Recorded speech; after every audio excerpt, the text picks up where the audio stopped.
அதிகாரம் 20வது வசனம்.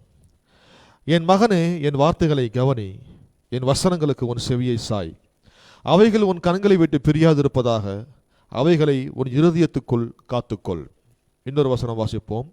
யோசுவாவின் புஸ்தகம் 1 அதிகாரம் 8வது வசனம். The book of Joshua chapter 1 verse 8. இந்த நியாயப்பிரமாண புஸ்தகம் உன் வாயை விட்டு பிரியாதிருப்பதாக, இதில் எழுதியிருக்கிறபடியெல்லாம் நீ செய்ய கவனமாய் இருக்கும்படி இரவும் பகலும் அதை தியானித்துக் கொண்டிருப்பாயாக. அப்பொழுது நீ உன் வழியை வாய்க்க பண்ணுவாய், அப்பொழுது புத்திமானாயும் நடந்து கொள்ளுவாய். இன்றைக்கு நாம் பார்ப்போம் தேவனுடைய வார்த்தையின் மேன்மைகளை குறித்து. இன்றைக்கு நாம் பார்ப்போம். கர்த்தருடைய வார்த்தை வேறு யாருமல்ல, தேவன்தான். தேவனையும் அவருடைய வார்த்தையையும் பிரிக்க முடியாது, இல்லையா? தேவன் யார்? அவர் வார்த்தையின் தேவனாய் இருக்கிறார். அவர் சொன்னதை செய்கிற தேவனாய் இருக்கிறார். அவருடைய வார்த்தைகளை வைத்துத்தான் சகலத்தையும் அவர் சிருஷ்டித்தார். அந்த வார்த்தைகள் இன்றைய வரைக்கும் எதையெல்லாம் சிருஷ்டித்ததோ காத்து கொண்டிருக்கிறது.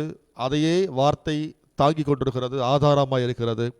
நம்மையும் கர்த்தருடைய வார்த்தை தான் இன்றைக்கும் காத்து கொண்டிருக்கிறது. இன்னும் நிறைய அற்புதமான காரியங்கள் தேவனுடைய வார்த்தை நமக்கு செய்து கொண்டு வருகிறது. ஆகையினால இன்றைக்கு தேவ வார்த்தையின் மேன்மைகளை குறித்து நாம் பார்ப்போம். இந்த வசனம் வாசித்தேன் நான். யோசுவாகிட்ட ஆண்டவர் சொல்லுகிறாரு, இந்த நியாயப்பிரமாணத்தின் புஸ்தகம் வாயை விட்டு பிரியாதிருப்பதாக, இவைகளின்படி செய்ய நீ கவனமாக இருப்பாயாக, இரவும் பகலும் தியானிப்பாயாக. எவ்வளோ முக்கியமான வார்த்தையை பாருங்கள். யோசுவாவுடைய காலத்தில் ஒரு சூழ்நிலை சரியில்லாத ஒரு சூழ்நிலை மத்தியில் ஆண்டவர் இந்த வார்த்தையை சொல்லுகிறார். யோசுவாவுடைய நிலைமை என்னவென்று கர்த்தருக்கு நன்றாய் தெரியும்.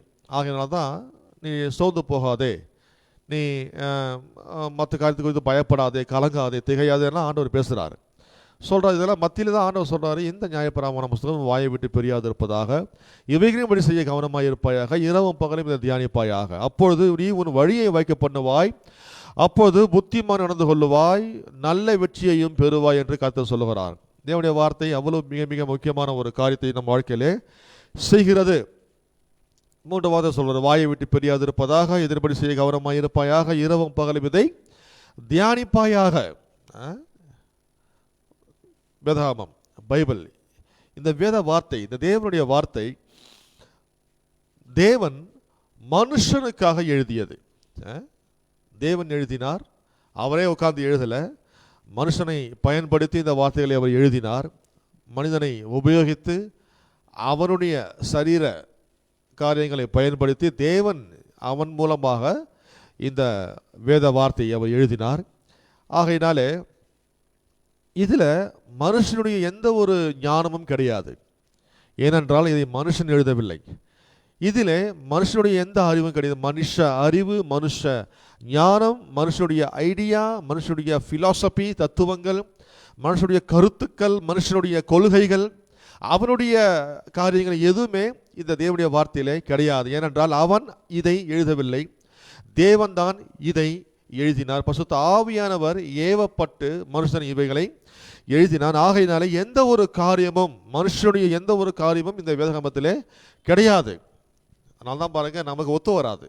ஏன்னா மனுஷனுக்கு லாஜிக்கு, அவன் லாஜிக்காக பேசுவான், லாஜிக்காக வாழ்வான், லாஜிக்காக சிந்திப்பான், எல்லாமே லாஜிக்காக இருக்கும். அவன் எல்லாமே பைபிளில் லாஜிக் கிடையாது. பைபிள் ட்ரூத், சத்தியம். அப்போது ஒரு மனுஷன் இதை வாசிக்கும் பொழுது அவனுடைய மைண்டு லாஜிக் மைண்டு, லாஜிக்காக தான் பார்ப்பான், பேசுவான், கவனிப்பான், சிந்திப்பான், செயல்படுவான், எல்லாமே லாஜிக்காக தான் இருக்கும். அவன் இந்த பைபிளை வாசிக்கும் பொழுது ஒத்து வராது. ஏன்னா அவனுடைய மைண்ட் செட்டப் இது ரொம்ப தூரமாக இருக்கும். ஆனால் இது லாஜிக்கின, மனுஷன் லாஜிக்கினாலே இந்த வார்த்தை நிறைந்திருக்கவில்லை. இது தேவனுடைய சத்தியத்தினாலே நிறைந்திருக்கிறது. ஆமென். அதனால தான் பாருங்க, மனுஷன் இதை வாசிக்கும் போது கொஞ்சம் அவனுக்கு இடிக்கும், கொஞ்சம் இடருவான். ஆனாலும் பரவாயில்லை, ஆவியானவருடைய உதவியோடு துணையோடு இதை வாசிக்கும் பொழுது கர்த்தர் அதில் உள்ள ரகசியங்களை நமக்கு வெளிப்படுத்துகிறார். இந்த வேத வார்த்தை, இந்த மாதிரி ஒரு புத்தகத்தை யாரும் யாருக்கும் எழுத முடியாது, எவரும் எவருக்கும் எழுத முடியாது. இந்த மாதிரி எழுத முடியாது. நிறைய பேர் இருக்கிறாங்க அந்த உலகத்தில். கணவன்மார்கள் இருக்கிறாங்க, மனைவிமார்கள், பிள்ளைகள், பெற்றோர்கள், மற்ற எல்லாம் வேலை செய்கிறாங்க, ஆசிரியர்கள், டீச்சர்ஸ், இன்ஜினியர்ஸ் எல்லாமே இருக்கிறாங்க. ஒவ்வொரு விதமானவர்கள், வியாபாரிகள், வேலை செய்கிறவர்கள், ஏழைகள், ஞானிகள், பணக்காரர்கள், தரித்திரர்கள், விதவிதமான ஜனங்கள் இருக்கிறாங்க பாருங்க. இப்படி விதவிதமாக இருக்கிற ஜனங்களுக்கு ஒரு மனுஷன் இந்த மாதிரி எழுத முடியாது. அதான் சொன்னேன், யாரும் யாருக்கும் இந்த மாதிரி ஒரு புத்தகத்தை எழுத முடியாது. ஒரு கணவனுக்காக யாருமே இந்த மாதிரி எழுத முடியாது. ஒரு மனைவிக்காக இந்த மாதிரி யாரும் எழுத முடியாது. ஒரு பிள்ளைகளுக்காக, பெற்றோர்களுக்காக, மற்ற வியாபாரிகளுக்காக, வேலை செய்கிறவர்களுக்காக, மற்ற எல்லா ரீதியிலும் இருக்கிற ஜனங்களுக்காக யாருமே இந்த மாதிரி எழுத முடியாது. ஏழைகளுக்கு இந்த மாதிரி எழுத முடியாது. ஐஸ்வர்யவான்களுக்கு இந்த மாதிரி எழுத முடியாது. முட்டாள்களுக்கு கூட இந்த மாதிரி எழுத யாராலையுமே முடியாது. தேவன் ஒருவரால் மாத்திரம்தான் இது முடியும். ஆகினால்தான் இந்த புத்தகம் ரொம்ப விலையேற பெற்ற புத்தகமாக இந்த பூமியிலே இருக்கிறது. இதை வாசிக்கிறவர்களுக்கு, இதை தியானிக்கிறவர்களுக்கு இது பெரிய மாற்றத்தை கொடுக்கிறது. அவனுடைய வாழ்க்கையே இது மாற்றுகிறது. மாற்றம் வேண்டுமா? மாறாத தேவனுடைய வார்த்தையை தியானியுங்கள். The unchanging God's word will change your life. மாறாத தேவனுடைய வார்த்தை உங்க வாழ்க்கையே மாற்றும். ஆனா வார்த்தை மாறாது. தேவனுடைய வார்த்தை ஒருபோதும் மாறாது. ஆனா அது உங்களை மாற்றும். எப்பேற்பட்ட பொல்லாதவர்களை இது மாற்றிருக்கிறது, துன்மார்க்கர்களை இது மாற்றிருக்கிறது. அது மாத்திரமல்ல, ட்ரக் அடிக்ட்ஸ், போதை பழக்கங்களுக்கு அடிமையானவர்களை இது மாற்றிருக்கிறது. பொல்லாத கெட்ட பழக்க வழக்கங்களுக்கு அடிமையானவர்களை இந்த வார்த்தை மாற்றிருக்கிறது. தீவிரவாதிகளை நல்லவர்களாக இந்த தேவனுடைய வார்த்தை மாற்றியிருக்கிறதாக. இது பெரிய ஒரு சூப்பர் நேச்சுரல் சேஞ்ச், இயற்கைக்கு அப்பாற்பட்ட ரீதியிலே ஒரு மாற்றத்தை நம்முடைய வாழ்க்கையில தரக்கூடிய தேவனுடைய வார்த்தையாக இது இருக்கிறது. ஒரு ஆமென் சொல்லலாமே? ஹல்லேலூயா.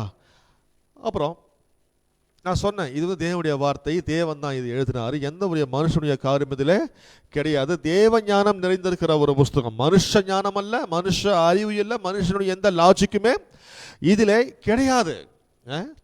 இது மற்ற எல்லா புத்தகங்களை பார்க்கல மேலான ஒரு புத்தகம்.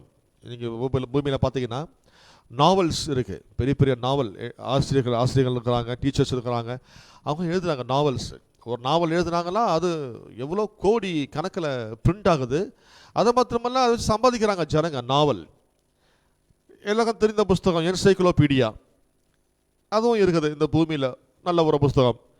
இன்னொரு புஸ்தகம் இருக்குது காமனாக எல்லாருக்கும் தெரிந்த ஒரு புஸ்தகம், டிக்ஷனரி.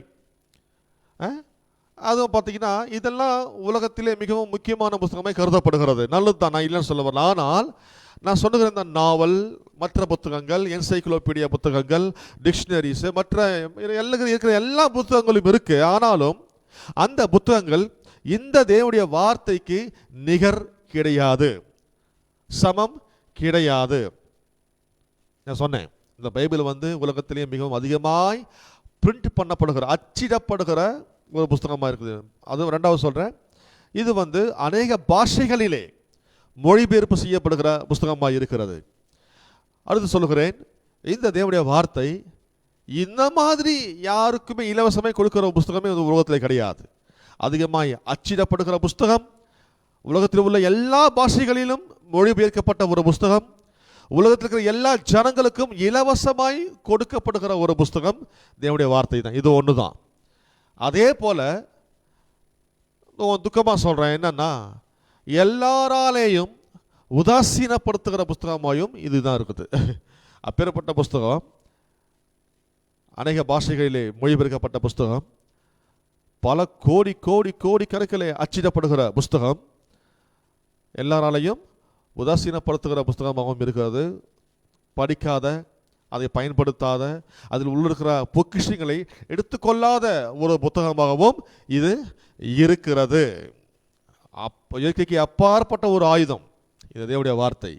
சாதாரண ஆயுதம் அல்ல, இயற்கைக்கு அப்பாற்பட்ட ஒரு ஆயுதம். ஆனாலும் யாராலையுமே பயன்படுத்தாத ஒரு ஆயுதமாகவே இது இங்கே இருக்குது. ஒரு பெரிய பொக்கிஷம் இது, ஞானத்தின் பொக்கிஷம், ஞானத்தின் கிணறு. ஆனாலும் இந்த ஞானத்தை யாரும் என்ன பண்ணல, மொண்டு கொள்ளவில்லை. உதாசீனப்படுத்தப்படுகிறது, நிராகரிக்கப்படுகிறது, தள்ளப்படுகிறது, மற்ற காரணங்களை சொல்லி இதை ஒதுக்கி வைக்கப்படுகிறது. தெரியல இதனுடைய மேன்மைகள், இது மேன்மை, இந்த தேவனுடைய வார்த்தை குறித்த மேன்மைகள், மகிமை, இது எப்பேற்பட்டது, எவ்வளவு வல்லமை உள்ளது என்பது யாருக்குமே தெரியாதபடியினாலே இதை உதாசீனப்படுத்துகிறார்கள், நிராகரிக்கிறார்கள். நல்லா கவனிச்சு பாருங்க, பைபிளை வாசித்தவங்களாம் பாருங்க, இந்த உலகத்தில் பாருங்க, பெரிய பெரிய கண்டுபிடிப்பை கண்டுபிடித்தவர்கள் எல்லாருமே தேவனுடைய வார்த்தையை தினமும் வாசிக்கிற மனுஷர்களாக இருந்திருக்கிறார்கள்.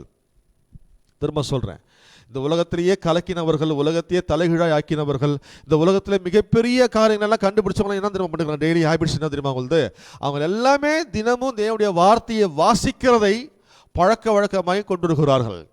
அப்போ தேவனுடைய வார்த்தையை வாசிக்கிறவங்க, அதை தியானிக்கிறவர்கள், அதில் பிரியமாக இருக்கிறவர்கள், அதை வாஞ்சிக்கிறவர்கள் தான் உலகத்திலே பெரிய பெரிய காரியங்களை அவர்கள் சாதித்திருக்கிறார்கள். இந்த வாழ்க்கையிலே, இந்த பூமியிலே ஒரு வெற்றி உள்ள வாழ்க்கை நீங்கள் வாழ வேண்டும் என்றால் உங்களுக்கு தேவையானது ஒன்றே ஒன்று, தேவனுடைய வார்த்தை. வேறு எதுவுமே கிடையாது. வெற்றி வேற எங்கேயும் கிடையாது. வெற்றின்னா நீங்கள் சாதிப்பது கிடையாது. உங்கள் எண்ணங்களை, உங்கள் தரிசனங்களை, உங்கள் ஆசைகளை, உங்கள் மனைவி ஆசையை, உன் பிள்ளை ஆசையை, உன் கணவனுடைய ஆசையை நீ நிறைவேற்றி சாதிப்பது வெற்றி கிடையாது, சாதனை கிடையாது. தேவன் உனக்கு என்ன காரியத்தை செய்ய சொல்லி நோக்கத்தை வைத்து உலகத்தில் அனுப்பினாரோ அதை நிறைவேற்றுவதுதான் வெற்றி. அதான் நிஜமான வெற்றி, உண்மையான வெற்றி. ஆக அப்பேற்பட்ட நிஜமான வெற்றி வாழ்க்கை இந்த பூமியிலே, மண்ணிலே நீ வாழ வேண்டும் என்றால் உனக்கு தேவை தேவனுடைய வார்த்தை. இந்த தேவனுடைய வார்த்தையை தவிர வேறு எதுவுமே கிடையாது. இன்னைக்கு பார்ப்போம், ஒவ்வொன்றாக காண்பிக்கிறேன் நான். சரியா? முதலாவது, இந்த பூமியிலே மிகவும் அதி முக்கியமான புஸ்தகம் தேவனுடைய வார்த்தை. நீங்கள் ஸ்க்ரீனில் பார்க்கலாம். நீங்கள் வந்து இந்த தேவனுடைய வார்த்தை குறித்து நான் ஒவ்வொன்றா சொல்கிறேன். நான் நம்பர் முதலாவது, the word of God is the most important book on earth. இந்த மண்ணிலே, இந்த பூமியிலே மிகவும் முக்கியமான புஸ்தகம் தேவனுடைய வார்த்தை. நம்ம ஒரு வசனம் வாசித்தோம் இல்லையா? யோசுவா 1:8 வாசித்தோம்.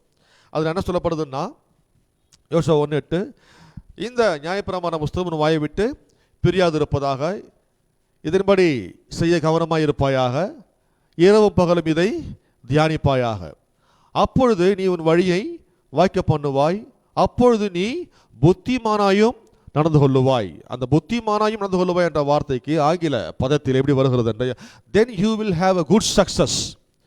இந்த வார்த்தையின்படி செஞ்சு இதில் இரவும் பகலும் தியானிச்சு இதை வாயை விட்டு பிரியாமல் காத்துக்கொள்வாய் என்றால் you will have a good success. இது நீ வந்து நல்ல வெற்றியை பெறுவாய்.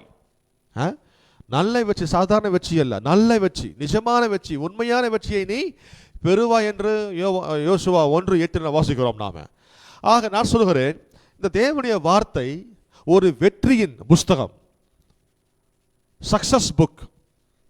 சக்ஸஸ்லாம் என் வாழ்க்கையை நான் கேள்விப்பட்டதே கிடையாது என் வாழ்க்கையில், அதை யூஸ் பண்ணியதும் கிடையாது. ஏன்னா தோல்வியின் மத்தியில் வாழ்ந்த மனுஷன் நான். சக்ஸஸ் எனக்கு வாழ்க்கையில் அனுபவிச்சதும் கிடையாது.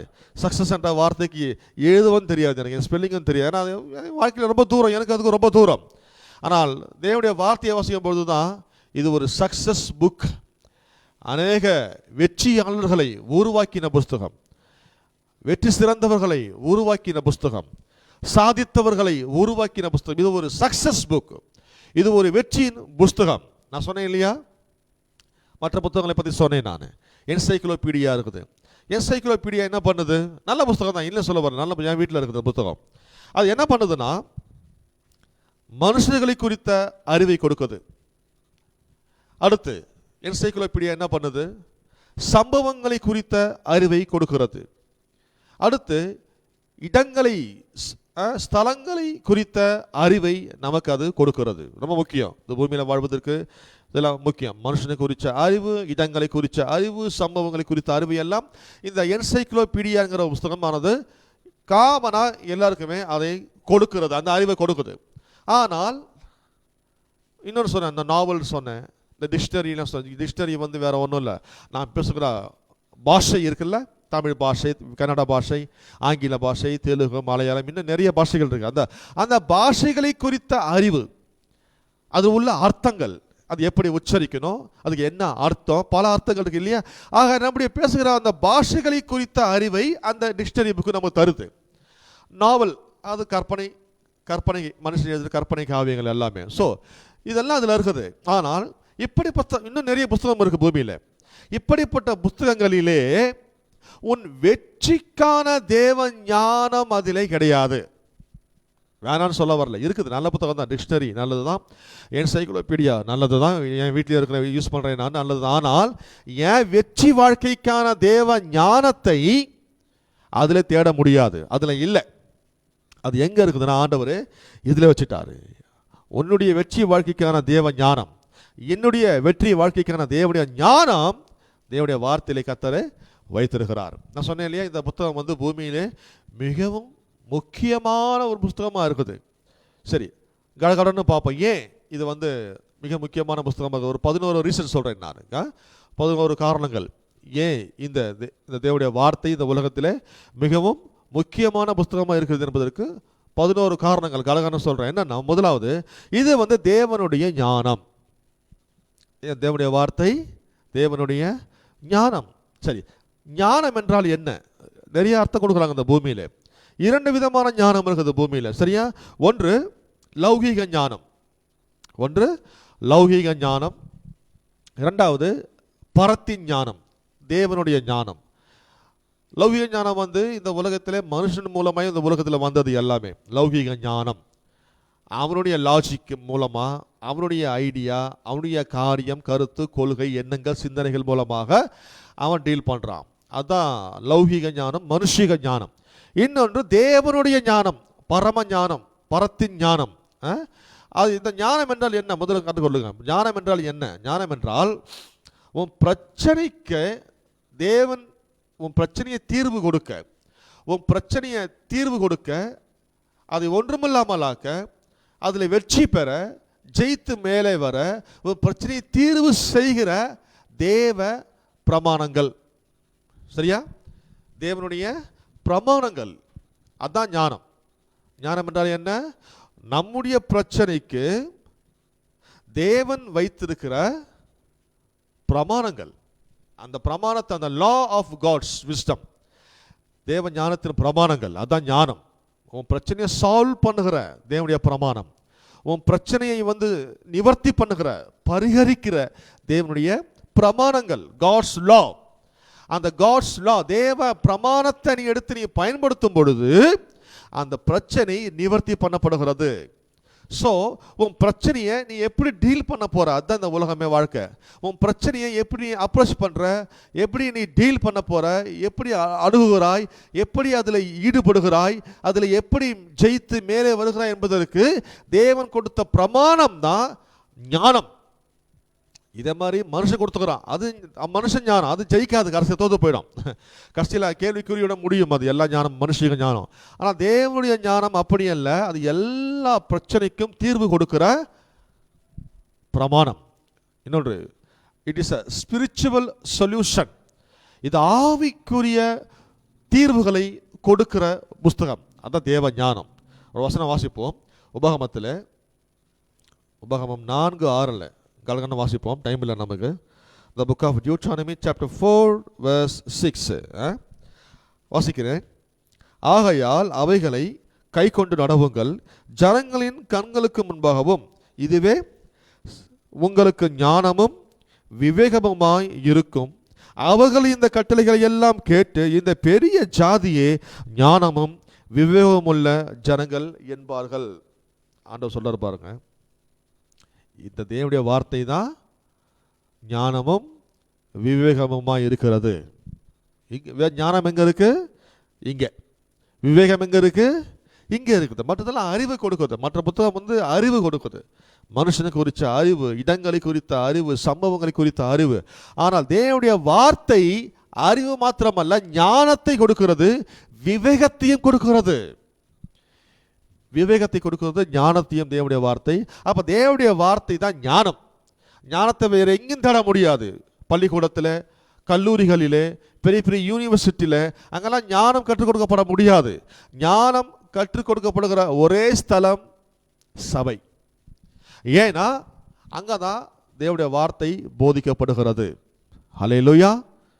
அங்கதான் வார்த்தை எங்கெல்லாம் தேவனுடைய வார்த்தை போதிக்கப்படுகிறதோ அங்கெல்லாம் நீ ஞானத்தை நீ கண்டடையலாம். ஆண்டவர் சொல்றாரு, இதன்படி செஞ்சு இதன்படி கேட்டு இப்படியே நீ வாழ்வாய் என்றால் உலக ஜனங்கள் உன்னை பார்த்து சொல்லுவாங்க, இந்த உலகத்திலேயே இந்த ஜாதி ஜனம்தான் ஞானமும் விவேகமும் உள்ள ஜனங்கள் என்பார்கள். ஹல்லேலூயா. அதனால தான் இது வாசிக்கணும், இதை நேசிக்கணும், இதை படிக்கணும், இதை தியானிக்கணும். இதுதான் ஆண்டவர் யோசுவாவுக்கு சொன்னார், இதை வாயை விட்டு பிரியாது இருப்பதாக, இதன்படி செய்ய கவனமாக இருப்பதாக, இரவும் பகலும் இதை தியானிப்பாயாக. இன்னொரு வசனம் வாசிப்போம், 2 பேதுரு 3:15. 2 Peter chapter 3 verse 15. பேதுரு பாருங்க ஒரு வெளிப்பாட்டை இங்கே எழுதுகிறார். பேதுருக்கு வெளிப்பாடு வந்திருக்கிறது, அதை நம்மோடு அவர் பகிர்ந்து கொள்கிறார், நிருபத்தில் எழுதுகிறார். 2 பேதுரு 3:15 வாசிக்கிறேன். 2 Peter chapter 3 verse 15. மேலும் நம்முடைய கர்த்தரின் நீடிய பொறுமையை இரட்சிப்பென்று எண்ணுங்கள். நமக்கு பிரியமான சகோதரனாகிய பவுலும் தனக்கு அருளப்பட்ட ஞானத்தினாலே இப்படியே உங்களுக்கு எழுதுகிறான். பவுல குறித்து பேதுரு சொல்லுகிறார், பிரியமான சகோதரன். அவர் 13 நிருபங்களை புதிய உடன்படிக்கையில் எழுதியிருக்கிற பத்திரிகையை எழுதியிருக்கிறார். அந்த நிருபங்களை எல்லாம் பேதுரு வாசித்திருக்கிறார். பவுல் எழுதிய நிருபங்களை பேதுரு வாசித்திருக்கிறாரு. வாசித்து அவர் சொல்றாரு, நமக்கு பிரியமான பவுலும் சகோதரனாகிய பவுலும் தனக்கு அருளப்பட்ட ஞானத்தினாலே இப்படியே நமக்கு எழுதியிருக்கிறான். அப்போ பவுல் எழுதிய இது எல்லாம் பேதுரு என்னன்னு பார்க்குறாரு? பவுல் எழுதிய பத்திரிகைகளை நிருபங்களை அவர் பேதுரு எப்படி பார்க்குறாருன்னா, தேவனால் அருளப்பட்ட தேவ ஞானம். நம்முடைய பிரியமான சகோதரனாகிய பவுலும் தேவன் அவனுக்கு அருளிய ஞானத்தையே அப்படி நமக்கு எழுதி கொடுத்துக்கிறாரு. அப்போ பேதுரு எப்படி பார்க்குறாரு? பவுலுடைய பத்திரிகைகளை, பவுலுடைய நிருபங்களை தேவ ஞானமாக அவர் பார்க்கிறார். ஹல்லேலூயா. அப்போ நான் சொல்லுகிறேன், பழைய உடன்படிக்கைகளை காண்பிச்சேன். ஆண்டவர் சொன்னார், இந்த ஞானத்தின் புஸ்தகத்தை, இந்த விவேகத்தின் புஸ்தகத்தை வாசிங்க, தியானிங்க. அப்போ நீங்கள் சகல ஜாதிகளை உங்களை பார்த்து இந்த ஜாதிய உலகத்திலே ஞானமும் விவேகமும் நிறைந்த ஜாதி என்பது சொல்லுவோம். வாசி பழைய உடன்படிக்கைகளை காண்பித்தேன். இந்த புது உடன்படிக்கையில் காண்பிக்கப்படுகிறது. பேதுரு சொல்றாரு, பவுலுடைய நிருபங்கள் எல்லாமே தேவனுடைய ஞானத்தினாலே எழுதப்பட்ட ஒரு புஸ்தகமாக இருக்கிறது. அப்போ நம்ம கையில் இருக்கிற தேவனுடைய வார்த்தை சாதாரண ஒரு புஸ்தகம் அல்ல, இது தேவ ஞானம். பக்கத்துக்கு பக்கம் தேவனுடைய ஞானம் இருக்கிறபடினால தான் இது உலகத்தில் மிகவும் முக்கியமான புஸ்தகமாய் இருக்கிறது. நீதிமொழிகள் 2:6. The book of Proverbs chapter 2 verse 6 வாசிக்கிறேன். கர்த்தர் ஞானத்தை தருகிறார், அவர் வாயினின்று அறிவும் புத்தியும் வரும். ஞானம் எங்கிருந்து வருது? ஸ்கூல், காலேஜ், யூனிவர்சிட்டி அங்கெல்லாம் ஞானம் இல்லை, அறிவு. அதுவும் எந்த குறித்த அறிவு? நான் சொன்ன இந்த மாதிரி சம்பவங்கள், இடங்கள், மற்ற காரியங்கள் குறித்த அறிவு. ஆனால் ஞானம் அங்கே இல்லை. ஞானம் இருக்கிற ஒரே இடம் தேவன். ஏன்னா அவர் தான் இந்த உலகத்தில் பரம ஞானி. அங்கே தான் எதிர்பார்க்கணும். வேதம் சொல்வது, கர்த்தரிடத்திலிருந்து ஞானம் வருகிறது, கர்த்தர் ஞானத்தை தருகிறார். ஞானத்தை கொடுக்கிறவர் தேவன் தான். அப்போ அவர் பேசிய எழுதிய இந்த புஸ்தகம் தான் ஞானத்தின் புஸ்தகம். இது முழுக்க முழுக்க தேவனுடைய ஞானத்தினாலே நிறைந்திருக்கிறது. அது மாத்திரமே சொல்லுகிறார், அவர் வாயினின்று என்ன புறப்பட்டு வருகிறதா? அறிவும் புத்தியும் வரும். Knowledge and understanding. அறிவு அங்கிருந்து வருது, புத்தியும் அங்கிருந்து வருது, ஞானமும் அங்கிருந்து தான் வருது. அப்போ நான் சொல்லுகிறேன், தேவனுடைய வாயிலிருந்து புறப்பட்டது தான் இந்த வார்த்தைகள் எல்லாமே, இல்லையா? இந்த தேவனுடைய வார்த்தை அவருடைய ஞானத்தினாலே நிறைந்திருக்கிறது. விஸ்டம் அண்ட் அண்டர்ஸ்டாண்டிங், ஞானமும் விவேகமும் நிறைந்திருக்கிற ஒரு புஸ்தகம். ஆகையால தான் இந்த புஸ்தகம் இந்த உலகத்திலே மிகவும் முக்கியமான புஸ்தகமாக இருக்கிறது. அடுத்த காரணம், ஏன் இந்த புத்தகம் தேவனுடைய வார்த்தை உலகத்திலே மிக முக்கியமான புஸ்தகமாக இருக்கிறது என்பதற்கான காரணம் என்னன்னா, ரெண்டாவது என்னன்னா, அவருடைய வார்த்தை தேவனுடைய அன்பை வெளிப்படுத்துகிறது, விவரிக்கிறது. தேவனுடைய வார்த்தை அவருடைய அன்பை விவரிக்கிறது, வெளிப்படுத்துகிறது. யோவான் 3:16 உங்களுக்கு தெரிந்த ஒரு வசனம், வாசிக்க வேண்டிய அவசியம் இல்லை, இல்லையா? தேவன் தம்முடைய ஒரே பேரன குமாரனை விசுவாசிக்கிறவன் எவனோ அவன் கிட்டு போகாமல் நித்திய ஜீவனை அடையும்படிக்கு அவரை தன்னுடைய உலகத்தை இவ்வளவாய் அன்பு கூர்ந்தார். பார்த்தீங்களா? அவருடைய வார்த்தை உன்னை எவ்வளவு தேவனை உன்னை எவ்வளவு நேசிக்கிறார் என்பதை விவரிக்கிறது. இன்னொரு வசனம் வாசிப்போம். 1 யோவான் 3:16. 1 யோவான் 3:16. 1 John chapter 3 verse 16 வாசிக்கிறேன். அவர் அவருடைய ஜீவனை நமக்காக கொடுத்ததினாலே அன்பு இன்னதென்று அறிந்திருக்கிறோம். நாமும் சகோதரருக்காக ஜீவனை கொடுக்க கடனாளிகளாய் இருக்கிறோம். தேவன் ஆண்டவராக இயேசு கிறிஸ்து அவருடைய ஜீவனை நமக்காக கொடுத்ததினாலே என்ன சொல்றார் ஆண்டவர்? அன்பு இன்னதென்று அறிந்திருக்கிறோம். அப்போ அன்பை எப்படி அறிந்து கொள்வது? வெறும் வாயின் வார்த்தையினாலே மாத்திரமல்ல. வெறும் வாயின் வார்த்தை நம்மளாம் அப்படிதான். வாயில அன்பு கூறுவோம், வாயில ஜாம்பவான்கள் நாம் எல்லாருமே. வாயில என்ன பண்றோம்? உலகத்தையே கலக்கிடுவோம், மலையை எடுத்து போட்டுருவோம். வாயில எல்லாம் அன்பு கூறுவது கூட வாயிலேயே தான். அன்பு அன்பு அந்த மாதிரி, அன்பு இந்த மாதிரி, சமுத்திரத்தை பெரியது, மலையை விட பெரியது, அதை விட பெரியது. வெறும் வாயிலே தான். வாயில அன்பு கண்டு கூறுவோம். ஆனா ஆண்டவர் வாயால மாத்திரமல்ல, ஆண்டவர் வாயில வாசித்து பாருங்க, வாக்குத்தத்தெல்லாம் வாசித்து பார்த்தீங்கன்னா அவர் வாயினாலேயும் வாயின் வார்த்தைகளினாலே நம்ம எவ்வளவு அன்பு கூர்ந்திருக்கிறார் காண்பிக்கப்படுகிறது. ஆனால் வெறும் வாயினால மாத்திரமல்ல, அவர் அன்பை செய்திருக்கிறார். ஆண்டவர் அன்பை செய்து, டூ லவ் அப்படிதான் வருது பைபிள்ல. டூ லவ், அன்பை காண்பி, அன்பை செய்யணும். அன்பை செய்து காண்பித்து நம்ம வைத்துக்கிற அன்பை அவர் வெளிப்படுத்திருக்கிறார். வெறும் வாயின் வார்த்தையினால மாத்திரமல்ல, வாயின் வார்த்தையினாலும் அன்பு கூறியிருக்கிறார். அதை தாண்டி காரியங்களை செய்து காண்பித்து, நடத்தி காண்பித்து நம் மீது வைத்த அன்பை அவர் வெளிப்படுத்தி இருக்கிறார். ஹல்லேலூயா. வெறும் வாயின் வார்த்தையினால மாத்திரமல்ல, அதான் சொல்றீங்க இல்லையா? தேவனுடைய அன்பை வெறும் வாயின் வார்த்தையினாலே மாத்திரமல்ல, செய்து காண்பித்திருக்கிறார். அந்த அன்பை விவரிக்கிற புத்தகம் தான் தேவனுடைய வார்த்தை. இந்த புத்தகம் இல்லைன்னா, இந்த தேவனுடைய வார்த்தை இல்லைன்னா, அவர் நம் மீது எந்த அளவுக்கு அன்பு வைத்திருக்கிறார் என்பதை கண்டுகொள்ள முடியாது, யாரும் விவரிக்க முடியாது. மனுஷனை கூப்பிட்டு எப்போ ஆண்டவர் என் மேலே எவ்வளவு அன்பு வச்சுக்கிறார் சொல்ல முடியுமான்னு அவன் சரி சொல்ல மாட்டான், தெரியாது அவனுக்கு. ஏன்னா அவன் மனுஷன், அவன் அறிவு கம்மி, ஞானம் கம்மி, அவன் லாஜிக்காக பேசுகிற மனுஷன். அவன் சொல்லுவான். இப்போ ஊரில் பாருங்களேன், மற்ற ஊரில் பாருங்களேன், ஞானிகள் இருக்கிறாங்க, பெரிய பெரிய ஞானிகள், பெரிய பெரிய அறிவு படுத்தவர்கள் இருக்கிறாங்க. அவங்களாம் சொல்கிற காட் லவ்ஸ் யூ. ஓகே, இது எந்த அளவுக்கு இந்த மாதிரி சொல்ல முடியாது. எந்த அளவுக்கு ஆண்டவர் அன்பு கூறுகிறார் என்பதை தேவனுடைய வார்த்தை சொல்லுகிறதோ அந்த அளவுக்கு எந்த ஒரு மனுஷனும் தேவ அன்பு என் மேலே எவ்வளவு வச்சுக்கிறார் என்பதை விவரிக்க முடியாது. ஏன்னா அவன் மனுஷன். ஆனால் தேவனுடைய வார்த்தை தேவன் என் மீது எவ்வளவு அன்பு வைத்திருக்கிறார் என்பதை விவரிக்கிறது. யூதா, திருப்பிக் கொள்வோம். யூதா வசனம் 21, ஜூட் சாப்டர் verse 21, ஒரே அதிகாரம் தான். தேவனுடைய அன்பிலே உங்களை காத்து கொண்டு, வசனம் வருது பாருங்க. தேவனுடைய அன்பிலே உங்களை, அன்பு என்ன பண்ணுது? நம்மை காக்குது. இன்றைக்கும் நாம் ஜீவனோடு இருக்கிறோம் என்பதற்கு காரணம் என்னன்னா தேவ அன்பு. அது நம்ம என்ன பண்ணி கொண்டிருக்கிறது? காத்து கொண்டிருக்கிறது. அன்பை காண்பித்து நமக்கு அன்பை அவர் தெரியப்படுத்தினார், செய்து காண்பித்தார். அதே அன்பினாலே இன்றைய வரைக்கும் நம்மை அவர் காத்து கொண்டு வருகிறார். ஆகிய இப்படியாக தேவன் நம் மீது வைத்த அன்பை விவரிப்பது தான் தேவனுடைய வார்த்தை. ஆகையினால தான் இந்த புஸ்தகம் தேவனுடைய வார்த்தை, இந்த வார்த்தையை தேவனுடைய புஸ்தகமானது இந்த உலகத்தில் மிகவும் முக்கியமான புஸ்தகமாக இருக்கிறது. அடுத்த மூன்றாவது காரியம், இது ஒரு ஒழுங்கின் புஸ்தகமாக இருக்கிறது, புக் ஆஃப் ஆர்டர். அதனால தான் இது உலகத்திலே மிகவும் முக்கியமான புஸ்தகமாய் இருக்கிறது. புக் ஆஃப் ஆர்டர், ஒழுங்கின் புஸ்தகம். கரெக்டாக இருக்குது, எல்லாமே சிஸ்டிப்பா வாசித்து பாருங்க, கரெக்டாக இருக்குது. அடுத்த சரித்திரம் வருது, கரெக்டாக இருக்குது. சம்பவங்கள் வருது, கரெக்டாக இருக்குது. மனுஷனை பற்றி, கணவனை பற்றி, மனைவியை பற்றி, குடும்பத்தை பற்றி, வியாபாரத்தை பற்றி, எல்லா காரியங்களையும் குறித்தும் பாருங்க. இந்த வேதாகமம் தேவனுடைய வார்த்தை கரெக்டாக ஆர்டராக எழுதப்பட்டிருக்கிறது. ஆர்டர், ஒழுங்கு இதில் இருக்கிறது. வாசித்து பாருங்க. அநேக சரித்திரவாதிகள் நான் படிச்சிருக்கேன் பாருங்க, பெரிய பெரிய சரித்திரவாதிகள், இந்த உலகத்தில் மிக மிக முக்கியமான சரித்திரவாதிகள் எல்லாமே அவங்களுடைய தீசிஸ் எழுதுறாங்க. அவருடைய புத்தகங்களை எழுதும் பொழுது சரித்திரத்திற்காக, சரித்திரத்தில் நடந்த சம்பவங்களுக்காக அதை நிரூபிக்க அவங்க பயன்படுத்துகிற ஒரே புஸ்தகம் தேவனுடைய வார்த்தை. இந்த புஸ்தகத்தை எடுத்துக்கிறாங்க பெரிய பெரிய சரித்திரவாதிகள். ஏன்? சரித்திரங்கள் இதிலே ஆர்டராக இருக்குது, ஒழுங்காக இருக்குது, கரெக்டாக இருக்குது. வாசித்து பாருங்களேன்.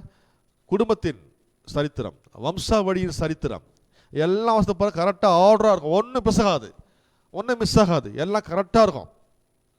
குடும்பங்களின் ஒழுங்கு, வம்சாவழிகளின் ஒழுங்கு, வரிசைக்கிரமம். அது மாத்திரமல்ல, இவனுக்கு இன்னார பிறந்தான், இவருக்கு இன்னார பிறந்தான், அப்படி எடுக்குது பாருங்க.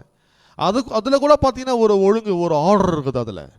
மற்ற இது மாத்திரமல்ல, இவ்வாறாக மற்ற எல்லா காரியத்தையும் குறித்த ஒரு ஒழுங்கின் கிரமம், ஒழுங்கும் கிரமமாக இந்த புத்தகம் இருக்கிறபடினால தான் இந்த உலகத்திலேயே மிகவும் முக்கியமான புத்தகமாக இது இருக்கிறது.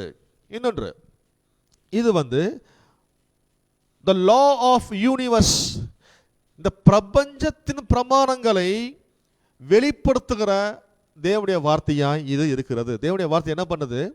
இந்த பிரபஞ்சத்தின் பிரமாணங்களை வெளிப்படுத்துகிறது. பாருங்க, தேவன் உலகத்தை உண்டாக்குனாரு, பூமியை உண்டாக்குனாரு, வானத்தை உண்டாக்குனாரு, எல்லாத்தையும் உண்டாக்குனாரு.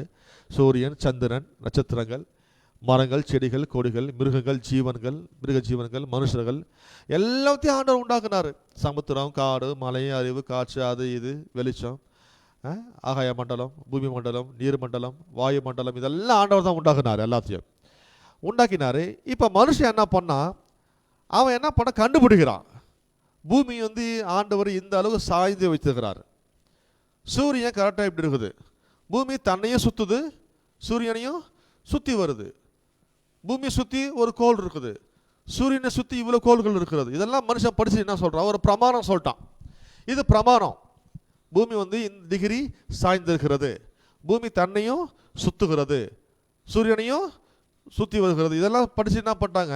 தேவன் சிருஷ்டித்ததை வைத்து சில அறிவை பெற்றுக்கொண்டு பிரமாணம் என்று எழுதி வைத்திருக்கிறாங்க. நான் அந்த அறிவுக்கு நான் வரேன். நான் அப்போ நான் சொல்லுகிறேன், அப்படிப்பட்ட பிரபஞ்சத்தின் பிரமாணங்களை விவரிக்கிற புஸ்தகமாயும் தேவனுடைய வார்த்தை இருக்கிறது.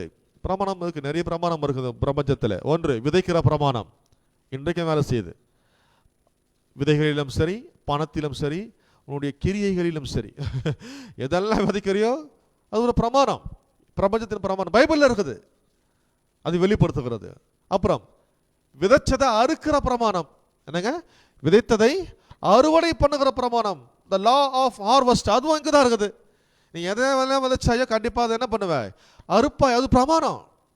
நான் தக்காளி விதையை விதைச்சிட்டு கத்திரிக்காய் எதிர்பார்க்க முடியாது. ஏன்னா அது ஒரு பிரமாணம் வேலை செய்து கொண்டிருக்கிறது. எதை விதைச்சாயோ அதை தான் நீ என்ன பண்ணுவாய்? அறுப்பாய். அது விதையில். அதே போல் பணத்தில், பணத்தை விதைக்கும் பொழுது பணம் அறுவடையாக நமக்கு வாழ்க்கையில் வருகிறது. இதெல்லாம் பாருங்க, பிரபஞ்சத்தின் பிரமாணங்கள். இந்த பிரபஞ்சத்தின் பிரமாணங்களையும் தேவனுடைய வார்த்தை வெளிப்படுத்துகிறது. அடுத்து, அன்பின் பிரமாணம் இருக்குது. அன்பின் பிரமாணம் இருக்குது, சம்பவங்களின் பிரமாணம் இருக்கிறது, சத்தியத்தின் பிரமாணமும் பூமியிலே இருக்கிறது. இதெல்லாம் இன்னும் நிறைய பிரமாணங்கள் இருக்குது. இப்படியாக இந்த சர்வலோக பிரபஞ்சத்தின் பிரமாணங்களையும் தேவனுடைய வார்த்தை வெளிப்படுத்துகிற புஸ்தகமாய் இது இருக்கிறது. மல்கியா திருப்பிக் கொள்வோம். மல்கியா 2ஆம் அதிகாரம் 6வது வசனம். மலாக்கி சாப்டர் 2 verse 6 வாசிக்கிறேன். சத்திய வேதம் அவன் வாயில் இருந்தது. சத்திய வேதம். வேதம் என்னவா? சத்தியம் வேதம். என்னங்க? வெறும் வேதம் இல்லை. வேதம்னா வெறும் மந்திரம் ஓதுறது கிடையாது, அதான் வேதம். அப்படி இல்லை, சத்திய வேதம். சத்தியங்கள் நிறைந்திருக்கிற ஒரு வேதம். அதுதான் பரிசுத்த வேதாகமம் சொல்கிறோம் இல்லையா? பரிசுத்த சத்திய வேதாகமம் அப்படி சொல்கிறோம். ட்ரூத், சத்தியம் நிறைந்திருக்கிற ஒரு புஸ்தகமாக இருக்கிறது. திருப்பி கொள்வோம். எசேக்கியேல் 44:4-5.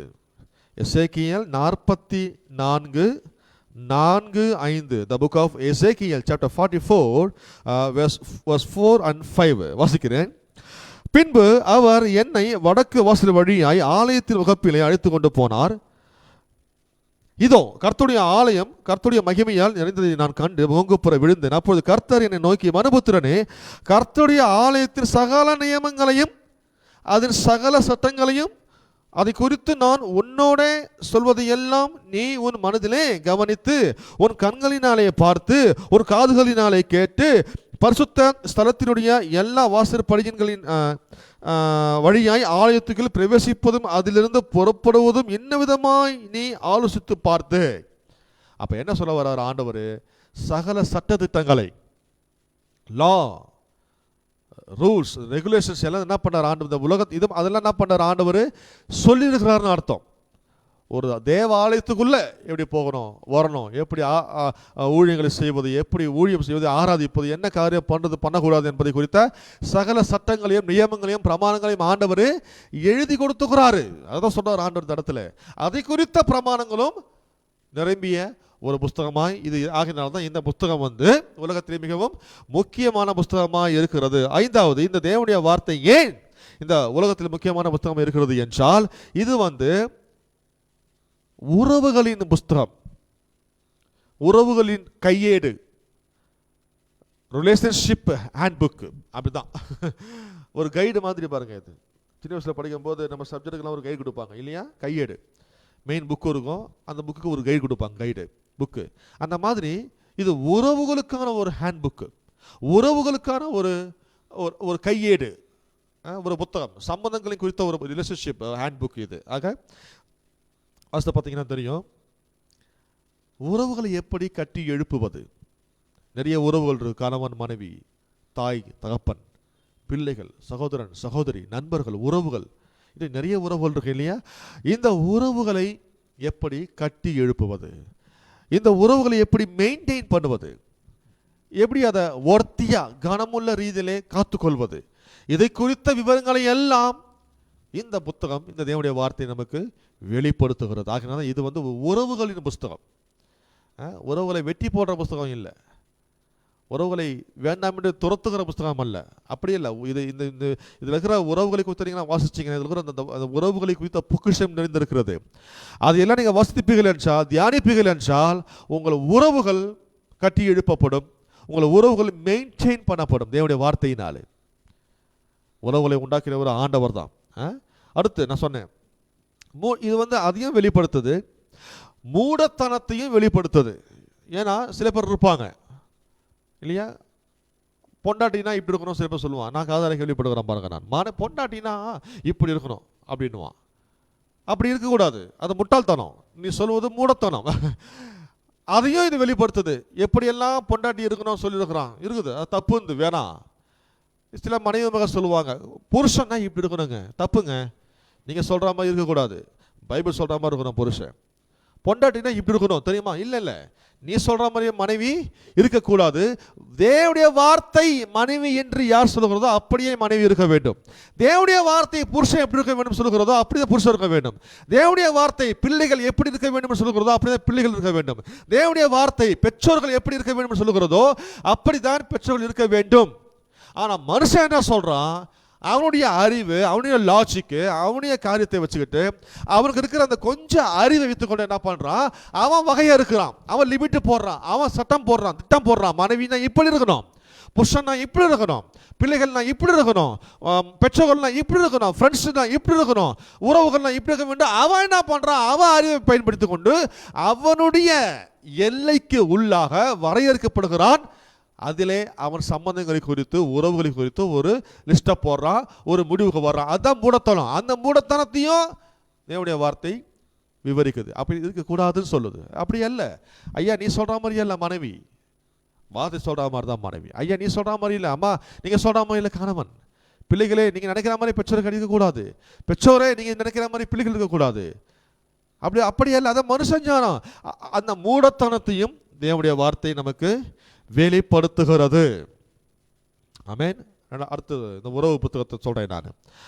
உறவுக்கு தகுதி இல்லாதவர்களை கூட எப்படி அங்கீகரித்து உறவுக்குள்ளாய் கொண்டு வருவது என்பதை குறித்தும் இந்த உறவின் புத்தகம் போதிக்கிறது. திரும்ப சொல்றேன், உறவு கொள்ள தகுதியே இல்லை, எந்த உறவுக்கும் எந்த ரிலேஷன்ஷிப்புக்கும் அவன் தகுதியே இல்லை, அவன் ஆணோ பெண்ணோ, எந்த உறவுக்கும் தகுதியே இல்லாதவர்களை கூட எப்படி அங்கீகரிப்பது, எப்படி உறவுக்குள்ளாய் கொண்டு வருவது, எப்படி அவர்களோடு உறவு வைத்துக் கொள்வது, அதையும் விவரித்து போதிக்கிற ஒரு புஸ்தகம் தான் தேவனுடைய வார்த்தை. ரொம்ப யோசிக்காதீங்க, நம்ம தான் பெரிய உதாரணமே அதுக்கு. தேவன் நம்மோட உறவு கொள்ள முடியுமா? என்னை பாருங்க, வேற யாரும் ரொம்ப தூரம் போகாதீங்க, உங்கள் ஃபேமிலியெல்லாம் பார்க்காதீங்க, உன்னையே பாரு, என்னையே நான் பார்க்குறேன். என்னை உன்னை தேவன் உறவு கொள்ள முடியுமா? நம்ம எப்போ ஆன உறவு கொண்டாரு? நல்லவனா மாறின பிற்பாடா? நீங்கள் ஞானஸ்தானம் எடுத்து கிறிஸ்டியனா பேர் மாறி ரசிக்கப்பட்ட பிற்பாடா அப்பா ஆண்டு உறவு கொண்டாரா? கிடையாதுங்க. நாம் பாவிகளாக இருக்கும்போது கர்த்தர் நம்மை நேசித்தார். அல்லேலூயா. அப்பவே நம்மை அவர் பிள்ளைகளை தான் பார்த்துக்கிறார். பாவிகளுக்கு தான் தன் குமாரனை அவர் ஒப்பு கொடுத்தார். அப்பெல்லாம் பாவிகளாக இருந்தோம், உறவுக்கு தகுதி உள்ளவர்களாக இருந்தோமா? நாம நீயும் நானும் தேவன் நம்மோடு உறவு கொள்வதற்கு தகுதி இல்லாதவர்களாக இருந்தோம், யோகியதை அருகதை இல்லாதவர்களாக இருந்தோம். அப்பவே ஆண்டவர் என்ன பண்ண நம்மை அங்கீகரித்தார். அல்லேலூயா. அங்கீகரிச்சாரு, நம்மோட உறவு கொள்ள திட்டம் போட்டாரு, அதை செயல்பட்டு கொண்டு வந்தாரு, செய்து முடித்தார். இப்போ உறவுக்கு நம்மையே தகுதியாக்கி இருக்கிறாரு. இப்போ ஆண்டவர் நமக்கு இருக்கிற உறவு விட்டுருங்க, சூப்பரு. இப்போ நாம் என்ன பண்ண போகிறோம்? அதை வைத்து கொண்டு நாமும் அதே போல் தாங்க மற்ற மனுஷர்களுக்கு மத்தியிலே உறவு வைத்து கொள்ள தகுதியே இல்லாதவர்களை எப்படி அங்கீகரிப்பது? உறவு வைத்துக் கொள்ள அருகதை இல்லாதவர்களை எப்படி உறவுக்குள்ளே கொண்டு வருவது? அதை குறித்தும் இந்த உறவின் புஸ்தகம் நமக்கு தெளிவாய் போதிக்கிறது. ஆகையினால்தான் இது ஒரு உறவின் புஸ்தகம், ரிலேஷன்ஷிப் ஹேண்ட்புக். ஆகையினால தான் இந்த தேவனுடைய வார்த்தை உலகத்திலே மிகவும் மிக மிக முக்கியமான புஸ்தகமாக இது இருக்கிறது. அடுத்து ஆறாவது, ஏன் இந்த தேவனுடைய வார்த்தை உலகத்திலே மிகவும் முக்கியமான புஸ்தகமாக இருக்கிறது? ஏனென்றால் இது ஆராதனையின் ஒரு பொக்கிஷம். தேவனுடைய வார்த்தை, the word of God is a worship encyclopedia. worship encyclopedia. இது ஆராதனையின் பொக்கிஷம் நிறைந்திருக்கிற புஸ்தகமாய் இருக்கிறது. ஆராதனை என்றால் என்ன தெளிவாய் போதிக்கிறது. ஆராதனையின் வேல்யூ, ஆராதனையின் மதிப்பு மரியாதை என்ன தெளிவாய் தேவனுடைய வார்த்தை போதிக்கிறது. வேதம் சொல்கிறது, தேவன் ஆவியாய் இருக்கிறார், அவரை தொழுது கொள்கிறவர்கள், அவரை ஆராதிக்கிறவர்கள் உண்மையோடும் சத்தியத்தோடும் ஆவியோடும். பார்த்தீங்களா எப்படி ஆராதிக்கணும், ஆராதனை என்றால் என்ன, ஆராதனை மகிமை என்ன, அதனுடைய வேல்யூ மதிப்பு என்ன, கனம் என்ன, இது எல்லாம் தெளிவாய் போதிக்கிற ஒரே புஸ்தகம் தேவனுடைய வார்த்தை. கர்த்தரை எப்படி ஆராதிக்கிறது? வேற எந்த புஸ்தகத்திலும் கிடையாது, வேற எந்த புஸ்தகத்திலையும் கிடையாது. தேடி பாருங்க, உங்களுக்கு 100 வருஷம் டைம் தரேன் நான். ஆராதனை என்றால் என்ன, கர்த்தரை எப்படி ஆராதிக்கணும், எப்படி ஆராதிக்க கூடாது, அதனுடைய மகிமை என்ன, ஆராதிச்சா என்ன ரிசல்ட் வரும் என்று எந்த புத்தகமும் போதிக்க முடியாது, எந்த புத்தகமும் கிடையாது. ஃபர்ஸ்ட் ஆஃப் ஆல் அப்படி நிறைந்திருக்கிற ஒரே புத்தகம் தேவனுடைய வார்த்தை. வேதத்தில் வாசிக்கிறோம் இல்லையா, கர்த்தர் அவருடைய ஜனங்களின் துதிகளின் மத்தியிலே வாசம் பண்ணுகிறார். பற்றிய கர்த்தர் விரும்புகிறார். நம்முடைய துதி ஸ்தோத்திரங்களின் நன்றி இருதயத்திலிருந்து புறப்பட்டு நன்றியை அறிதல் ஸ்தோத்திரம், நன்றியோடு சொல்லுகிற துதி ஸ்தோத்திரங்களிலே தேவன் வாசம் பண்ணுகிறார். வாசனம் வாசிப்போம். சங்கீதம் 100:2.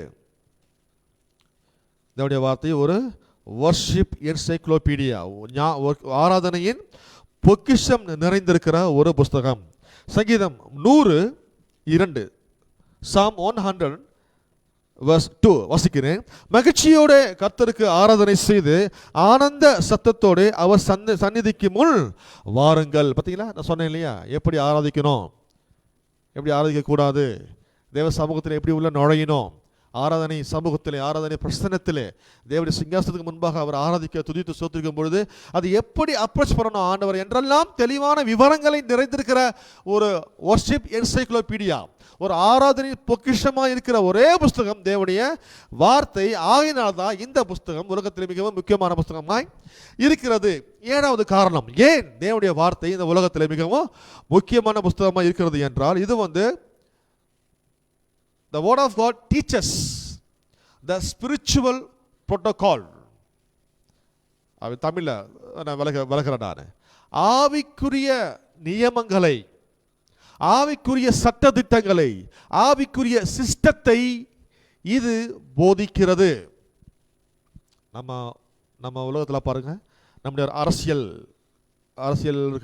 இந்திய அரசியலமைப்பு சட்டம் இருக்குது, பாலிடிக்ஸ் அரசியலமைப்பு சட்டங்கள், ராஜ்யத்தை ஆளுகிற சட்டங்கள், இந்திய ஜனநாயகம், இந்தியாவில் பார்த்தீங்கன்னா நிறைய ரூல்ஸ் இருக்குது, நிறைய சிஸ்டம் இருக்குது, ரெகுலேஷன்ஸ் இருக்குது, நிறைய சட்டத்திட்டங்கள் இருக்குது. பாருங்க, வெறும் அதில் மாத்திரம் கிடையாது, இந்த பூலோக ராஜ்யத்தில் மாத்திரமல்ல, ஆவிக்குரிய புரோட்டோகால், ஆவிக்குரிய சிஸ்டம், ஆவிக்குரிய ரூல்ஸ், ஆவிக்குரிய சட்டத்திட்டங்களும் தேவனுடைய வார்த்தை நமக்கு போதிக்கிறது. சரியா? எப்படி? பல ரீதியிலே, அதாவது தேவனை எப்படி திறம்பட, தேவனை எப்படி திறம்பட அணுகுவது, தேவனை எப்படி அப்ரோச் பண்ணுறது, தேவனை எப்படி அணுகுவது, தேவனுடைய எப்படி என்ட்ரி ஆகிறது, இதெல்லாம் குறித்த ஒரு ஆவிக்குரிய சிஸ்டம், ஆவிக்குரிய ஒரு புரோட்டோகால் இது போதிக்குது. எப்படி ஆண்டவர் அணுகணும், எப்படி அணுகக்கூடாது, சிஸ்டம் இருக்குதுங்க. வெறும் உலகத்தில் போது சிஸ்டம் இருக்குது கிடையாது. ஆவிக்குரிய வாழ்க்கையிலும் ஆவிக்குரிய காரியத்திலையும் சிஸ்டம் இருக்கு, ரூல்ஸ் இருக்குது. அதையெல்லாம் போதிக்கிற புஸ்தகம் தான் தேவனுடைய வார்த்தை. எஸ்பெஷலி தேவனை எப்படி அப்ரோச் பண்ணுறது, எப்படி அப்ரோச் பண்ணக்கூடாது இருக்குது, சிஸ்டம் இருக்குது. அது மாத்திரமல்ல, எப்படி தலைவர்கள், ஆவிக்குரிய தலைவர்களும் சரி மாம்சீகமான தலைவர்களையும் சரி, அவர்களை எப்படி அப்ரோச் பண்ணுவது எஃபெக்டிவ்லி, எப்படி திறம்பெற எப்படி நாம் அணுகுவது, அதை குறித்த சிஸ்டமும் பைபிளில் இருக்கு. அடுத்தது நம்முடைய உறவுகள் மத்தியிலே, பெற்றோர்களுடைய பிள்ளைகள், பிள்ளைகளோட பெற்றோர்கள், கணவனோட மனைவி, மனைவியோட கணவன், நண்பர்கள் மத்தியிலே, உறவுகள் மத்தியிலே எப்படி அப்ரோச் பண்ணுவது, எப்படி அப்ரோச் பண்ணக்கூடாது என்பதை குறித்த சிஸ்டம், அதுவும் இந்த தேவனுடைய வார்த்தை நமக்கு போதிக்கிறது. ஆகினால தான் இந்த தேவனுடைய வார்த்தை உலகத்தில் மிகவும் முக்கியமான புஸ்தகமாய் இருக்கிறது. 8வது காரணம், ஏன் தேவனுடைய வார்த்தை இந்த உலகத்திலே மிகவும் முக்கியமான புஸ்தகம் இருக்கிறது என்றால், இது the word of God is a problem solving book. தேவனுடைய வார்த்தை பிரச்சனைகளை நிவர்த்தி பண்ணுகிற புஸ்தகமாய் இருக்கிறபடியினாலே இந்த உலகத்திலே மிகவும் முக்கியமான புஸ்தகமாய் இருக்கிறது. மற்ற புத்தகத்தெல்லாம் வாசித்தீங்கன்னா பிரச்சனையை இன்னும் கிளப்பி விட்டுரும், இன்னும் ஜாஸ்தியாக்கி விட்டுரும், இன்னும் அதிகமாக்கி விட்டுரும். இந்த எரியிற தீயில எண்ணெயை ஊற்றுனா மாதிரி ஆகிடும் பாருங்க. அதெல்லாம் அப்படி தான் அந்த புத்தகம். அந்த புத்தகத்தை நம்ம ஃபாலோ பண்ணோம்னா பிரச்சனை இன்னும் அதிகமாகிடும், வலு பெற்று விடும். ஆனால் பிரச்சனையை சால்வ் பண்ணுகிற ஒரே புஸ்தகம் தேவனுடைய வார்த்தை. ஆகினால தான் இது உலகத்திலேயே மிகவும் முக்கியமான புஸ்தகமாக இருக்கிறது. பெரிய பிரச்சனை என்ன உலகத்தில்? பாவ பிரச்சனை. எல்லா பிரச்சனையும் இதன் மூலமாக தான் புறப்பட்டு வருது. பாவம், சின் ப்ராப்ளம், a big problem. இந்த உலகத்திலேயே மிகவும் பெரிய பிரச்சனை என்னன்னா பாவ பிரச்சனை. அதையே ஆண்டவர் சால்வ் பண்ணிட்டாரு. அதை விவரிக்கிற புஸ்தகம் தான். எப்படி சால்வ் பண்ணாரு வாசித்து பாருங்க. ஆதியாகமத்திலிருந்து வெளிப்படுத்தின விசேஷம் வரைக்கும் வாசித்து பார்த்தீங்கன்னா தெரியும் எப்படி அந்த பாவ பிரச்சனையை ஆண்டவர் நிவர்த்தி பண்ணினார், என்ன திட்டம் போட்டார், எத்தனை பேர் ஒர்க் பண்ணாங்க, இதில் எவ்வளோ தடைகள் வந்துச்சு, அதை எப்படி ஆண்டவர் ஜெயிச்சார், எப்படி ஜெயிச்சு காமிச்சார் ஆண்டவர். அதில் அந்த பாவ பிரச்சனையை ஒன்றுமில்லாமல் ஆக்கிட்ட பெரிய பிரச்சனையாக இருந்தாங்க. அந்த உலகத்தில் நாம் சந்திக்கிற ஒவ்வொரு பிரச்சனையும் எதில் மூலமாக வருது, ஏன் வருதுன்னா இந்த பாவம் என்கிற பிரச்சனையால தான் புறப்பட்டு வருது. அதையே ஆண்டவர் என்ன பண்ணார், சால்வ் பண்ணிட்டாரு. சால்வ் பண்ணுகிற புஸ்தகம் தான் இது. அது எப்படி சால்வ் பண்ணார், என்ன விவரம் எல்லாமே இந்த தேவனுடைய வார்த்தையிலே இருக்கிறது. உன்னுடைய இப்போ நீ பாவம் பண்ணி கொண்டிருக்கிறாயா, கவலைப்படாதீங்க. அந்த பாவ பிரச்சனையும் தேவனுடைய வார்த்தை சால்வ் பண்ணும், நிவர்த்தி பண்ணும், ஒன்றுமில்லாமல் ஆகும். அதை ஜெயித்து மேலே வர முடியும். பண பிரச்சனை, ஃபைனான்சியல் ப்ராப்ளம், பிசிக்கல் ப்ராப்ளம், சரீர பிரச்சனை, ரிலேஷன்ஷிப் ப்ராப்ளம், உறவுகள் மத்தியில் இருக்கிற பிரச்சனைகள், திருமண பிரச்சனை, திருமண வாழ்க்கையில் உண்டாகிற பிரச்சனைகள், வெல்த் ப்ராப்ளம், இது விவரம் கையில் நிறைய ப்ராப்ளம் இருக்கு இல்லையா?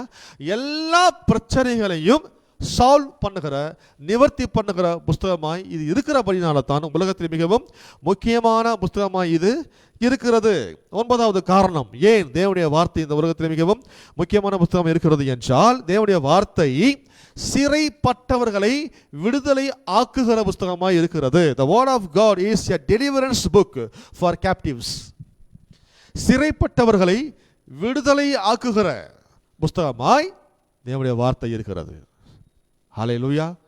சிறைப்பட்டோம். நாம் கூட ஒரு காலத்தில் சிறைப்பட்டு இருந்தோம், பாவத்துக்கு சிறைப்பட்டு இருந்தோம், பிசாசுக்கு அடிமைகளாக இருந்தோம். பட் எல்லா கெட்ட பழக்க வழக்கத்துக்கு நாம் என்ன பண்ணுறோம், சிறைப்பட்டவர்களாக இருந்தோம், அடிமைப்பட்டவர்களாக இருந்தோம். நம்ம எல்லாம் விடுதலை ஆக்கியது தேவனுடைய வார்த்தை. அது மாத்திரமல்ல, இந்த புத்தகத்தில் வாசித்த தேவனுடைய வார்த்தை முழுக்க முழுக்க வாசித்து பார்த்தீங்கன்னா இப்படிப்பட்ட ஜனங்களால் நிரம்பி இருக்கிறது. ஜனங்களை விடுதலை ஆக்கினவர்கள் இல்லையா? ஹீரோ யாரு? சினிமாவில் பார்க்குற ஹீரோவெல்லாம் கேமராக்கு முன்னாடி தான். கேமராவை எடுத்துட்டோன்னா, கேமரா பிடிக்கிட்டோன்னா ஒன்றுமே ஜீரோ, அவன் ஒன்றுமே கிடையாது, நிற்பான் சும்மா. ஆனால் பைபிள் இருக்கிற ஹீரோலாம் வேறு, இவங்களாம் கேமராலாம் கிடையாது, இவங்களாம் சாதித்தவர்கள். ஆண்டவர் சில ஹீரோவெல்லாம் அனுப்புனார். நோவா என்கிற ஹீரோவை அனுப்புனார், ஆபிரகாம் என்கிற ஹீரோவா, ஈசாக்கு, யாக்கோபு, இஸ்ரவேல், மோசே, யோசுவா, சாலமோன் ராஜா, தாவீது ராஜா, இப்படிப்பட்ட நிறைய பவுல், அப்போஸ்தலனாகிய பவுல், பேதுரு, இதெல்லாம் ஹீரோக்கள். மோசஸ் விடுதலை வீரன், கிதியோன், சிம்சோன், இவங்கெல்லாம் விடுதலை வீரர்கள். இப்படிப்பட்ட ஹீரோஸ் எல்லாம் ஆண்டவர் அனுப்புனார். ஏன் அனுப்புனார்னா ஜனங்களை விடுதலை ஆக்க. ஏன்னா சிறைப்பட்டு போயிட்டாங்க உள்ள. அப்படிப்பட்ட விடுதலை நாயகர்களால் நிரம்பிய ஒரு புஸ்தகம் தான் தேவனுடைய வார்த்தை. டெலிவரர்ஸ். யார் அவங்க? they are deliverers. the book filled with deliverers. விடுதலை ஆக்கினவர்கள், விடுதலை வீரர்களாய் நிறைந்த ஒரு புஸ்தகம் தான் தேவனுடைய வார்த்தை. வாசிக்கணும், அந்த விடுதலை வீரர்கள்லாம் வாசிக்கணும். ஏன்னா அவங்களும் சில மிஸ்டேக்ஸ் பண்ணிக்கிறாங்க, அவர்களும் சில தவறுகள் பண்ணியிருக்கிறாங்க. அதெல்லாம் எப்படி நம்ம பண்ணக்கூடாதுன்னு நம்ம கற்றுக்கொள்ள வேண்டும். ப்ளஸ்ஸும் இருக்குது, மைனஸும் இருக்குது. ப்ளஸ்ஸை நம்ம செய்யணும், மைனஸை நம்ம கற்றுக்கணும், பண்ணக்கூடாது அப்படின்னு. நிறைய விடுதலை வீரர்களை நாம் பார்க்கிறோம். ஜனங்களை விடுதலை ஆக்கியிருக்கிறார்கள், தேசங்களை விடுதலை ஆக்கியிருக்கிறார்கள். வியாதி தரித்திரத்தில் இப்படிப்பட்ட பிரச்சனையிலிருந்தும் ஜனங்களை அவர்கள் விடுதலை ஆக்கியிருக்கிறார்கள். அப்படிப்பட்ட நிறைய விடுதலை நாயகர்களால் நிறைந்திருக்கிற புத்தகம் தான் தேவனுடைய வார்த்தை. அது மாத்திரமல்ல, பைபிளை விட்டுட்டு வெளியே இருக்கிறாங்க நிறைய பேர், சரித்திரத்தில் இருக்கிறாங்க, பைபிளில் இல்லை. சரித்திரத்திலையும் பார்த்தீங்கன்னா நிறைய விடுதலை கொடுத்த நாயகர்கள் இருக்கிறாங்க. விடுதலை நாயகர்கள், விடுதலை கொடுத்தவர்கள், அவங்களாம் பைபிளில் இல்லை. ஆனால் அவங்க எல்லாருமே இந்த புத்தகத்தை படித்து தியானித்தபடினால தான் அவர்களும் ஒரு சரித்திரத்தில் விடுதலையை வீரர்களாக, விடுதலை கொடுக்குற நாயகர்களாக வாழ்ந்துருக்கிறாங்க. எல்லாருமே எல்லாம் எதிர் மூலமாக பைபிளை படித்து, அவங்க பேர் பைபிளில் இல்லை, ஆனால் விடுதலை கொடுத்துக்கிறாங்க. ஜனங்களுக்கு விடுதலை கொடுத்துக்கிறாங்க, தேசங்களுக்கு விடுதலை கொடுத்துருக்கிறார்கள். சில காரியங்களிலிருந்து அவங்க விடுதலையை கொடுத்திருக்கிறார்கள், சில பொருளாதார பிரச்சனையிலிருந்து அவங்க விடுதலையை கொடுத்திருக்கிறார்கள், ஆவிக்குரிய பிரச்சனையிலிருந்து அவங்க விடுதலையை, ஏன்னா ஜனங்க மாட்டிக்கிறாங்க.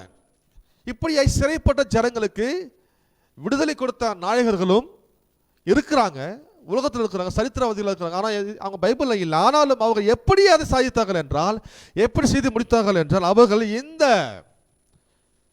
புக்கை, என்ன புக்கு இது? விடுதலை கொடுக்கிற புத்தகம்.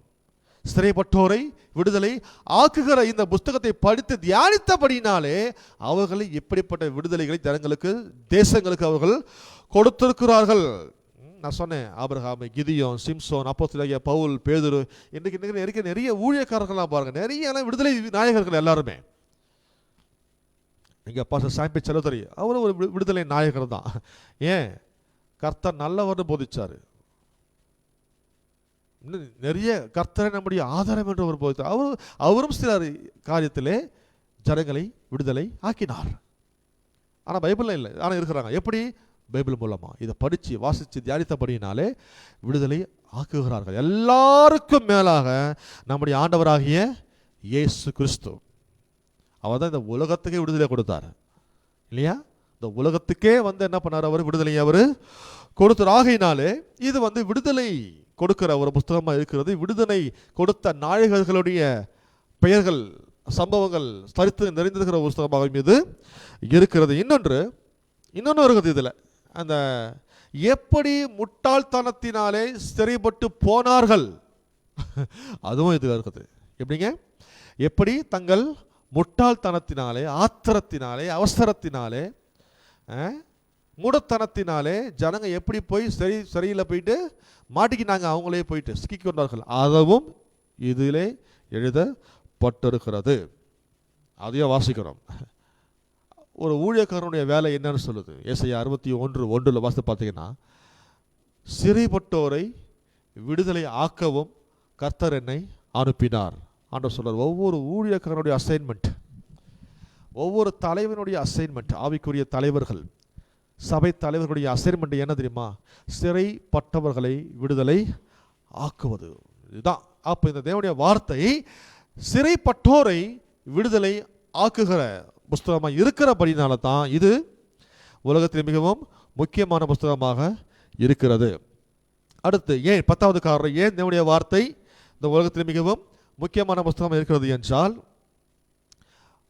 வாழ்க்கை மாறுவதற்கான மனமாற்றத்தை தருகிற ஒரு புத்தகமாய் தேவனுடைய வார்த்தை இருக்கிறது. வாழ்க்கை மாறுவதற்கான மனமாற்றம். வாழ்க்கை மாறணுமா? திடீர்னு மாறாது. அது முதல்ல நீ மாறணும், மைண்டு மாறணும் இல்லையா? மனம் மாறினால் வாழ்க்கை மாறும். பைபிள் வாசிக்கிறோம் இல்லையா? மனம் பொருந்தி செவி கொடுத்தால் தேசத்தின் நன்மையை புசிப்பாய். வாழ்க்கை மாறணுமா? மனம் மாற வேண்டும். பிரியமானவனே, உன் மனது வாழ்கிறது போல எல்லாவற்றிலும் நீ வாழ்வாய், சந்தோஷமாய் இருப்பாய், சுகித்திருப்பாய், செழித்திருப்பாய். எப்போ? மனது ஆத்மா வாழ்கிறது போல. இங்கே மனமாற்றம் உண்டாக வேண்டும். அல்லேலூயா. ரோமர்லாம் வாசிக்கிறோம், மனமாற்றம் உண்டாக வேண்டும். ரோமர் 12 வாசம் பார்த்தீங்கன்னா, இங்கே மனமாற்றம் உண்டாகப்பட்ட உடனே மறுரூபம் உண்டாகுது இல்லையா? மனம் மாறிய உடனே வாழ்க்கை மறுரூபம் உண்டாகுது. அப்போ வாழ்க்கை மாற வேண்டுமா? உன் ஜீவியமே மாற்றப்பட வேண்டுமா? மனது மாற வேண்டும். அந்த மனதை மாற்றுகிற சக்தி தான் தேவனுடைய வார்த்தை. நீ மனதில் மாறாம நீ எல்லாத்தையும் மாத்தினா மாறாது. இங்க மாறணும். தரித்திரம் எனக்கு வேண்டாம் அப்படின்னு முதல்ல இங்க மாறணும். வியாதி என்னுடையது அல்ல அப்படின்னு முதல்ல இங்க மாறணும். இது என்னுடையது அல்ல, நான் பிரச்சனையே வாழக்கூடாது, இங்க மாறணும். எனக்கு வெற்றி தான் என்று இங்க மாற வேண்டும். முதலாவது மாற்றம் எங்க வரணும்? மனதிலே. ஆக வாழ்க்கை மாற்றத்திற்கான மனமாறுதலை தருவது தேவனுடைய வார்த்தை. இன்றைக்கும் பாருங்க, அநேக ஜனங்கள் மனம் மாறாமலேயே வாழ்ந்து அப்படியே மரித்து சாதிக்காமல் போயிருக்கிறார்கள். ஏன்னா அவங்க வாழ்க்கையை மாறணும்னு ஆசைப்பட்டாங்க. அந்த வாழ்க்கை மாற்றத்திற்கான மனமாறுதலை அவர்கள் விரும்பாமல் போன கடைசியில் அவங்க எப்படி ஆகிட்டாங்கன்னா, தேவன் பக்கம் கூட திரும்ப போயிட்டாங்க.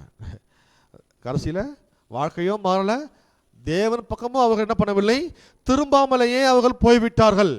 ஆக வாழ்க்கை மாற்றத்திற்கான மனமாறுதலை தருவது தேவனுடைய வார்த்தை. ஆகையினால்தான் இந்த தேவனுடைய வார்த்தை இந்த உலகத்தில் மிகவும் முக்கியமான புத்தகமாக இருக்கிறது. 11வது காரணம் ஏன் தேவனுடைய வார்த்தை இந்த உலகத்திலே மிகவும் முக்கியமான புத்தகமாக இருக்கிறது என்றால், தேவனுடைய வார்த்தை தெய்வீக ரகசியங்களின் புத்தகமாய் இருக்கிற book of divine secrets. The word of God is a book of divine secrets. தெய்வீக ரகசியங்களின் புஸ்தகமாக தேவனுடைய வார்த்தை இருக்கிறது. திருப்பிக் கொள்ளும் சங்கீதம் 25. சங்கீதம் 25 வசனம் 14 வாசிக்கிறேன். Psalm 25 verse 14. கர்த்தருடைய ரகசியம் அவருக்கு பயந்தவர்களிடத்தில் இருக்கிறது, அவர்களுக்கு தம்முடைய உடன்படிக்கையை தெரியப்படுத்துகிறார். அப்போ கர்த்தருடைய ரகசியம் இருக்குதா? இருக்கு. நான் சொல்ல பைபிள் சொல்லுது. கர்த்தருடைய ரகசியம் யார்கிட்ட இருக்குது? அவருக்கு பயந்தவர்களிடத்தில் இருக்கிறது. கர்த்தரை பார்த்து பயப்படுதுன்னா என்ன? ஐயோ எனக்கு கொன்று போட்டுருவாரு, வெட்டி போட்டுருவாரு, சாகடிச்சிடுவாரு, கையகால உடச்சி போட்டுருவாரு என்று பயப்படுவது அல்ல. கனமரியாதை என்ற அர்த்தம், ரெவரன்ஸ், பயபக்தி. கன்னட பாஷையில் அப்படி தான் வருது. கர்த்தருக்கு பயபக்தியாக இருவர மேலே, தேவனு மேலே கனம், மரியாதை, பயபக்தி, ரெவரன்ஸ் இருக்கிற யாரெல்லாம் அப்படி இருக்கிறாங்களோ அவங்களுக்கு தான் ரகசியத்தை என்ன பண்ணுறாரு ஆண்டவர் ஷேர் பண்ணுறாராம். ரகசியம் இருக்குதா? இருக்குது.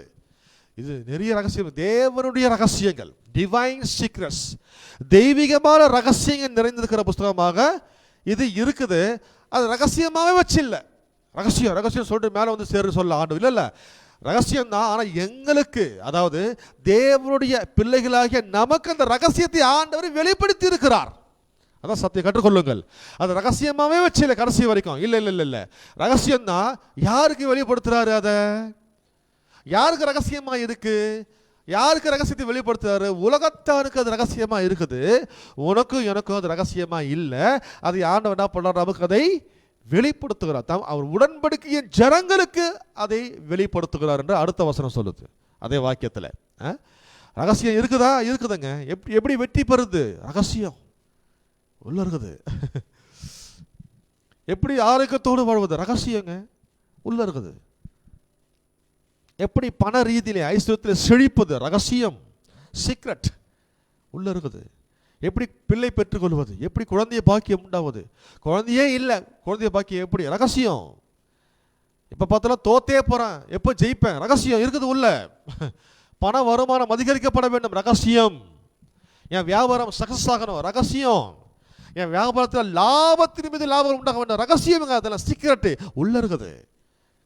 உட்காந்து தியானிச்சு வாயை விட்டு பிரியாமல் இதை எப்படி செய்ய கவனமாக இதெல்லாம் பண்ணான்னா வெளிப்படுத்துகிறாரு. இது வரணும், உட்காரணும், கையில் எடுக்கணும், திருப்பணும், வாசிக்கணும், இருதயத்தால் வாசிக்கணும், விசுவாசிக்கணும். அப்போ தான் ரகசியம் வெளிப்படுத்தப்படும். சில பேர் வாழ்க்கையில் ரகசியமாகவே போயிடுச்சு. அனைவருடைய விசுவாசி வாழ்க்கையில் இது ரகசிய புஸ்தகமாகவே போயிடுச்சு. ஏன்னா ஒரு நாளும் எடுக்கிறது கிடையாது, வாசிக்கிறது கிடையாது, படிக்கிறது கிடையாது. வெறும் ஞாயிற்றுக்கிழமை மாத்திரம் கொண்டு வருது. அப்போ மாத்திரம் தட்டி தூசு தட்டி அப்போ மாத்திரம் படிக்கிறது. ரகசியமாகவே போச்சு எல்லாருக்குமே. அப்படி அல்ல. ரகசியங்கள் உன் வாழ்க்கையில் பலிக்கணும்.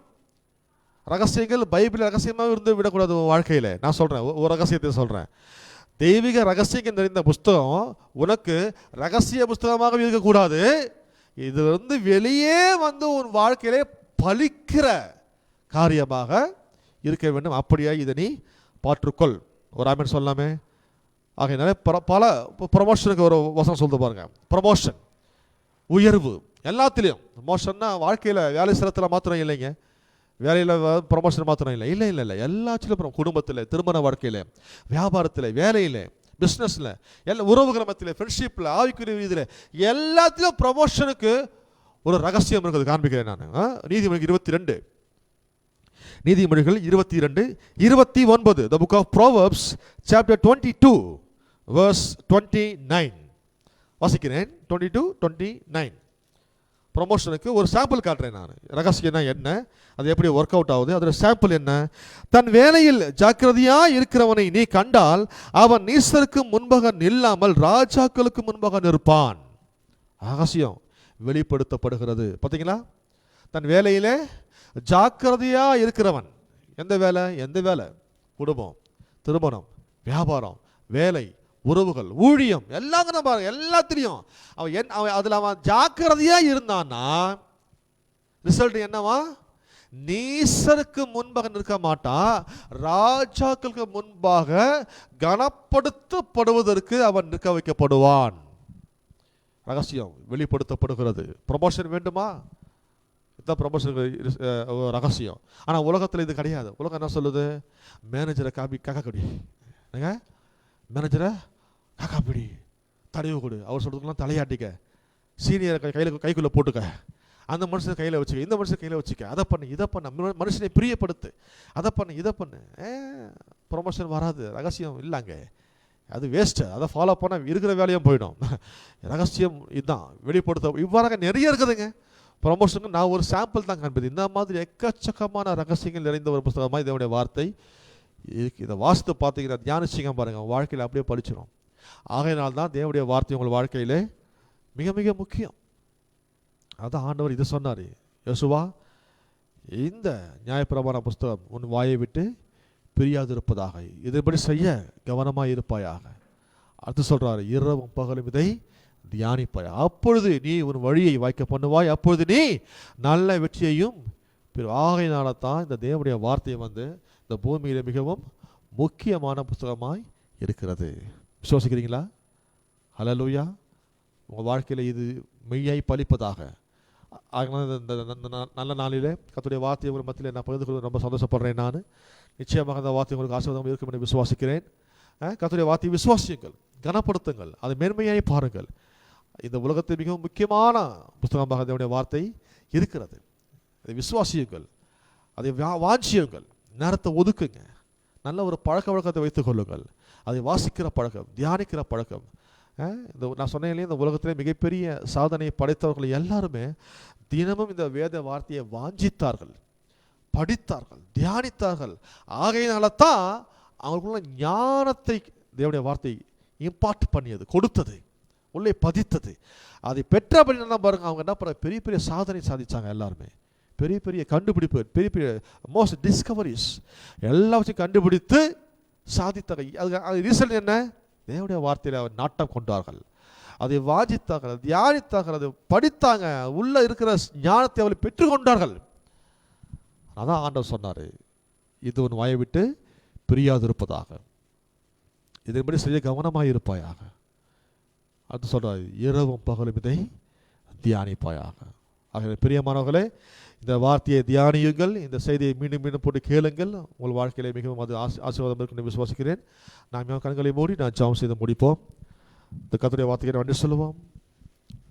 பிதாவே, நாங்கள் துதிக்கிறோம், ஸ்தோத்திரிக்கிறோம், உடைய வார்த்தைகளை நன்றி சொல்லுகிறோம். ஆண்டவரே, இயேசுவின் நாமத்தில் நம்முடைய சமூகம் வருகிறோம். இந்த நல்ல நாளினுடைய வார்த்தை கேட்கும்படியாக நல்ல ஒரு வாய்ப்பை கொடுத்தபடியால் உங்கள் நன்றி ஆண்டவரே. உம்முடைய வார்த்தையின் மேன்மைகளை எங்களுக்கு சொல்லிக் கொடுத்தபடியால் உங்களுக்கு ஸ்தோத்திரம். உடைய வார்த்தை எவ்வளோ மேன்மை, எவ்வளோ மதுரம், எவ்வளோ மகிமை, எவ்வளோ அற்புதம் அப்பா, உங்களுக்கு ஸ்தோத்திரம். ஆண்டவரை நீரும் உங்களுடைய வார்த்தையும் ஒன்று எங்களை விசுவாசிக்கிறோம் கர்த்தாவே. உடைய வார்த்தை எங்கள் உள்ளத்திலே நாட்டப்பட்டபடியால் ஸ்தோத்திரம், எங்கள் மனதிலே விதிக்கப்பட்டபடியால் ஸ்தோத்திரம்.